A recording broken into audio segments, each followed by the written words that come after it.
प्रधानमंत्री आवास योजना लाने का कारण यह था कि जो आर्थिक रूप से जो कमज़ोर लोग हैं उन्हें कुछ सहायता राशि प्रदान करने के बाद वो अपना जिससे है तो घर का निर्माण करा सके। बाकायदे राशि भी आती है और लोगों को मिलता भी है लाभ, लेकिन वो लाभ क्या उस पात्र हितग्राही को मिलता है जो जिसको उसकी ज़रूरत है? ऐसा हम नहीं कह रहे। ये आज जो आए हैं रीवा कलेक्टर कार्यालय, ये इनके बीच आज सवाल बन गया कि क्या वाकई मिलता है जो पात्र है जिसका नाम है, क्या उसको पैसा मिलता है? क्योंकि इनके साथ जो घटना घटी है उसमें नाम तो इनका था लेकिन पैसे कहीं और चले गए। क्या है पूरा मामला, जान लेते हैं। क्या नाम है? अजय कुमार कोल। कहाँ से आए हैं? ग्राम पंचायत चंपागढ़, ब्लॉक जवा, जिला रीवा, मध्य प्रदेश से। तहसील जवा। तहसील जवा है। क्या कारण हुआ आने का? हमारे आवास का जो सबको मिल गया, हमको नहीं मिला, बोले बाद में मिलेगा। मैं जांच कराया जाके जनपद में। कौन कहा कि बाद में मिलेगा? सरपंच सेक्रेटरी बोले। कौन है सरपंच? सरपंच विकास सिंह थे, सेक्रेटरी हीरामण कोल और रोजगार साहब पुष्पेंद्र सिंह। इनको द्वारा बोला गया इनके द्वारा, लेकिन हम लोग जाके ब्लॉक में जांच कराए तो बोला कि तो आवास चला गया तुम्हारे खाते में। हमने सारा खाता जांच कराया, कोई खाते में पैसा नहीं। जब सूचना करा बैंक से तो उसी नाम के व्यक्ति के दूसरे खाते में डाल के सरपंच सेक्रेटरी का सब पैसा बांट लिए। गाँव के मतलब आया आपके नाम से और गया दूसरे के अकाउंट?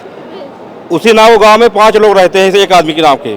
तो नाम तो हमारा था लेकिन खाता दूसरे आदमी का था, लेकिन उसका नाम भी नाम एक जैसा हो सकता है, पिता का नाम तो अलग अलग रहता है और तो है पूरे माता पंचायत पिता अलग अलग नाम है। रहता है। आजकल जो सीओ वगैरह है तो वो सब पैसे में सब बराबर बंटवारा कर लेते हैं।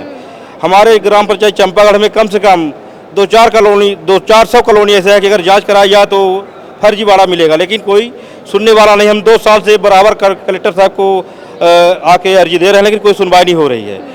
बोलते पैसे देने के लिए जो जिस व्यक्ति के पास गया है पैसा, तो आपने बात नहीं की उनसे बोले तो बोला हमसे नहीं मतलब है, तो सरपंच जाने। सरपंच आधा ले लिया और आधा पैसा मैंने लिए हूँ। तो जो बोलना है तो आप सरपंच से बोलिए।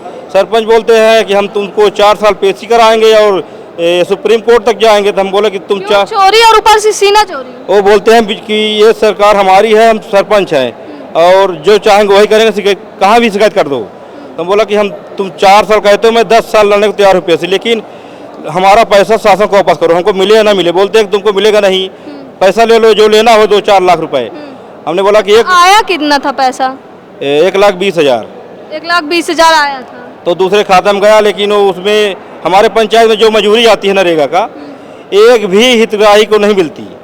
जो इस समय मजूरी में काम कर रहे हैं मनरेगा में, तो समान वर्ग के लोग हैं, कोई काम नहीं करता, जो उनके खाते में पैसे डाल के निकाल के बंटवारा कर लिया जाता है। अच्छा। तो हमें चाहते हैं कि पूरी तरह जो सरपंच जो हैं तो पूरा भ्रष्टाचार। हाँ, हमें चाहते हैं कलेक्टर महोदय साहब जाएं और पंचायत की जांच करें टोटल टीम बना के, लेकिन कोई सुनने वाला नहीं। कलेक्टर साहब तो बैठे नहीं है, अर्जी देने आते हैं तो पावती मिल जाती है, लेकिन उसमें वितरण केंद्र बन गया क्या? हाँ, पावती वितरण केंद्र बन गया कोटा जैसे, लेकिन इसमें कोई कार्रवाई नहीं है। ना कलेक्टर बन लिए, पहली बार आए हैं किससे पहले? अरे हम तो 2 साल से कंटिन्यू आ रहे हैं, लेकिन ना जिला पंचायत में कोई सुनता, ना तो कलेक्ट्रेट में।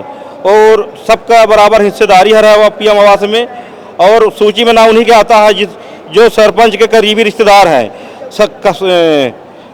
मृत वो जो कर्मचारी पोस्ट मास्टर के चाचा जी हैं, समर बहादुर सिंह, पिता ब्रिजराज सिंह, वो पोस्ट मास्टर है। उनका जो है पीएम आवास में नाम फिर से आ गया। जो लोग फोटो खिंचाए थे उनका जो नहीं आया, क्या कहते हैं, जो लोग नई सूची बनी थी अभी 1 साल पहले, तो उसमें उनका नाम हटा के सरपंच अपने परिवारों को डाल दिया और बच्चों को डाल दिया, लेकिन उसमें कोई जांच करने वाला नहीं है। बार बार अर्जी देते हैं कि जांच करो, लेकिन कलेक्टर साहब नहीं सुनते उसमें। ठीक है, तो सुना आपने कि एक व्यक्ति जो 2 सालों से केवल और केवल न्याय की गुहार लेकर पहुंच रहा है। 2 साल हो गए लेकिन निराकरण कुछ नहीं हुआ। कई बार चक्कर लगाए, कई बार ऐसा भी नहीं है कि बिना गाड़ी से भी आते होंगे तो उसमें भी पैसा लगता होगा और किराया देंगे वो अलग से। यहाँ जो फोटोकॉपी का जो खर्चा तो वो अलग। सोचिए कि फोटोकॉपी किराया पैसा ही जा रहा है, लेकिन निराकरण के नाम पे कुछ नहीं। हालांकि देखते हैं कि क्या कुछ होता है, लेकिन जिस प्रकार पंचायत में भ्रष्टाचार व्याप्त है ये कह रहे हैं, और अगर आरोप सही पाए जाते हैं तो ये बेहद ही शर्मनाक मामला है। 2 साल से एक व्यक्ति जब सब चीज़ें सामने ला रहा है फिर भी निराकरण कुछ नहीं हो रहा। वीडियो जर्नलिस्ट नीरज के साथ सोनाली दुबे की रिपोर्ट। श्रवण कुमारी senior secondary school Chirhula Rewa, जहां इस समय चालू है फ्री एडमिशन। जल्दी आएं और अपने बच्चों के बेहतर भविष्य के लिए एडमिशन करवाएं। नर्सरी से 12वीं तक